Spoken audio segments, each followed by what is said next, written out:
दोस्तों, वीडियो शुरू होने से पहले हमारे चैनल को सब्सक्राइब जरूर कर दें। कहानी की शुरुआत होती है उस फैसले से जिसने पूरे घर की तकदीर बदल दी। पीशी माँ समाज के तानों और वंश की चिंता में आकर पोल्टू की शादी पजारन से करवा देती है। उसे लगता है कि इस शादी से सब कुछ ठीक हो जाएगा, लेकिन दुर्गा दीदी शुरू से ही इस फैसले के खिलाफ होती है। वह साफ कहती है कि पारोमिता के साथ जो हुआ वह गलत था। दुर्गा दीदी पारोमिता के साथ खड़ी रहती है, उसे हौसला देती है और वादा करती है कि वह हर हाल में सच का साथ देगी। शादी के कुछ ही दिन बीतते हैं कि पजारन की तबीयत अचानक बिगड़ जाती है। पूरे घर में अफरा तफरी मच जाती है। पीशी माँ खुद उसे अस्पताल लेकर जाती है। दिल में डर और आंखों में बेचैनी होती है। डॉक्टर की रिपोर्ट सुनते ही सब सन्न रह जाते हैं। डॉक्टर साफ शब्दों में कह देता है कि पजारन कभी माँ नहीं बन सकती।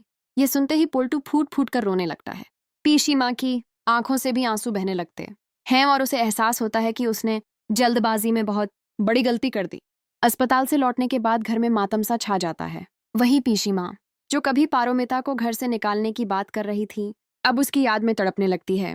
पोल्टू को हर पल अपनी बेटी मिठाई की कमी खलने लगती है। उसे लगता है कि अगर मिठाई घर में होती तो सब कुछ फिर से ठीक हो जाता।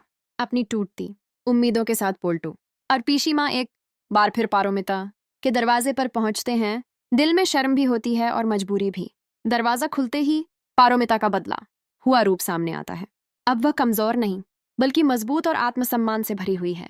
दुर्गा दीदी उसके साथ खड़ी रहती है। पोल्टू और पीशी माँ जब मिठाई को साथ ले जाने की बात करते हैं तो पारोमिता सख्त लहजे में इनकार कर देती है। वह कहती है, जिस दिन तुमने मुझे और मेरी बेटी को ठुकराया था उसी दिन तुमने अपना हक खो दिया था। आज जो तुम्हारे साथ हो रहा है वही तुम्हारे कर्मों का फल है। यह कहकर पारोमिता दरवाजा बंद कर देती है और दूसरी तरफ पोल्टू और पीशी माँ पछतावे के आंसुओं के साथ लौट जाते हैं।